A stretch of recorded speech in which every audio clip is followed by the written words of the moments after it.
Portfolio Manager at Rand Swiss is still with us, and our focus is still on Standard Bank, and the financial institution refused or announced their results this morning, are posting a 27% increase in both headline earnings and headline earnings per share. Gary, before we get into an interview that one of our colleagues did with some Chabalala, just give us an overview of what you think, because what caught my eye is the fact that they said the lender is striving for operational efficiencies through increased digitization. Yeah, no, and I mean, I think Standard Bank needs to, because if you look at it, I mean, the number that you always look at the bank is the ROE, the return on equity, and I mean, you can see, you know, in these numbers that there's been a significant increase from the first half of 2014. So, I mean, it looks like, you know, some of their strategies are panning off. I think that it's moved up to about 15.1%. That still puts them on the lower end of our banking sector. So, if you look at something like Capitec, I mean, their ROEs are sitting at like 22%. FirstRand is probably also one of the more efficient. They're sitting sort of, I think it's 17-18%. I'll say that under correction, but I mean, you know, that really gives you the metric of you know, almost how efficiently the bank is operating. And I mean, we know Standard Bank has put in huge programs to, you know, upgrade their systems. Some of their you know, their back-end systems are very old, you're talking 30-year-old systems that they're really forcing through, you know, big change. I mean, it's difficult to when you're talking about Standard Bank, which is definitely one, you know, it's the heavyweight in the sector. I mean, if you look at, you know, who's literally has the highest deposits at Standard Bank, it's the biggest in our banking sector. So it's yeah, it's something that they have to do, and I think is very important. Otherwise, they're going to lose market share to competitors. And it seems as though it's what every corporate is doing: mechanization in the mining sector, digitization in you know, in banking systems. But in a recent interview with CNBC Africa's Bronwyn Nielsen, a Standard Bank chief executive, that is Sim Chabalala, shared his thoughts on how the current economic climate in China would impact on Standard Bank's business based on its relationship with the Chinese ICBC Bank. If the Chinese economy slows, and it slows dramatically, Sino-Africa trade will slow, and so will Sino-Africa investment. So that is a concern.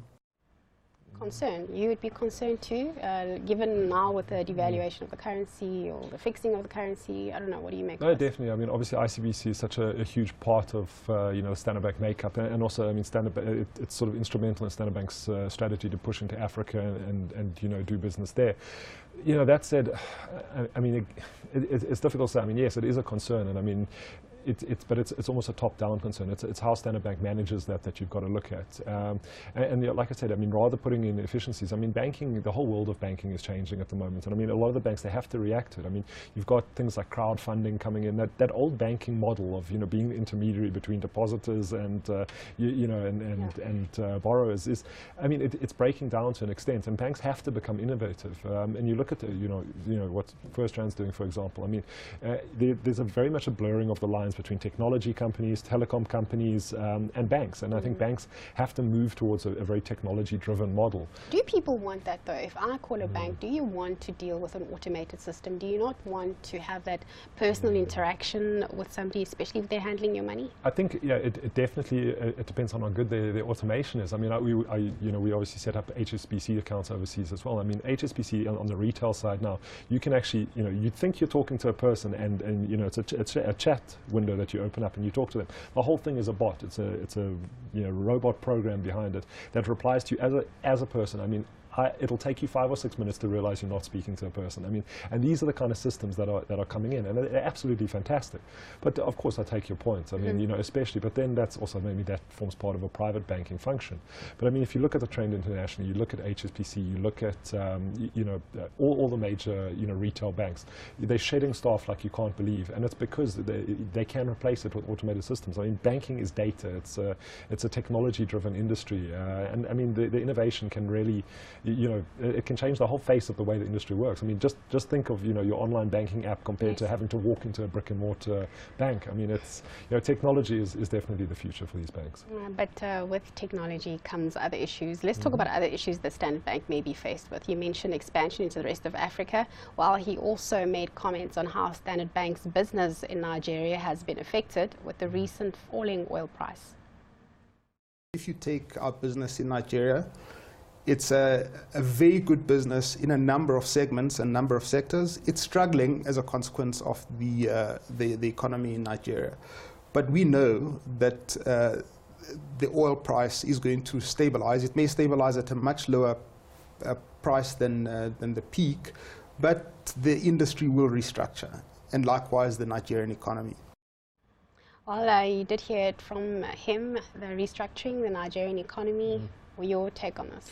I think, you know, Standard Bank's presence in Nigeria, I mean, you've got to remember that even though the Nigerian economy might be suffering because of lower oil prices, you know, it's got such a good demographic story in the background. And I mean, if you're looking at it from the point of view of a bank, you know, yes, oil business might not, you know, be the way of the future for Nigeria, but those people will need banking products. I mean, there will be, I believe, a rising middle class because, you know, even if oil isn't the future of Nigeria, they will find a competitive advantage going forward. And that, you know, and bankers should take advantage of that if they're good, if they have the right systems, if they have the right products to sell into the market, and they can add value.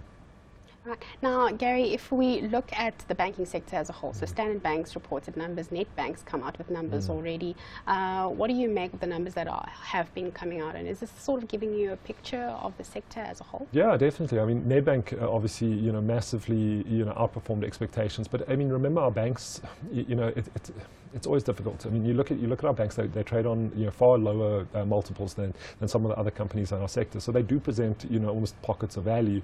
You know, if you don't want to go and pay a 30 PE for a company, I mean, you know, banking is an area that you can go in. Of course, you know, they also are renowned for coming out with surprises in their results that you know, they add risk to if you're going to hold one of those sorts of counters, which is, I think, is why they trade on these lower multiples. But I mean, if you look at you know, a bank like Capitec, I mean, which we hold via a PSG holding, I mean, I'm so optimistic on that. I mean, you can't not be. Again, it's a demographic story. I mean, they're increasing their customer base massively. They're bringing in new systems. I mean, they are going to make a lot of money, and you can see I mean, I think the market agreeing with that, with the, you know, the re-rating in Capitec share price.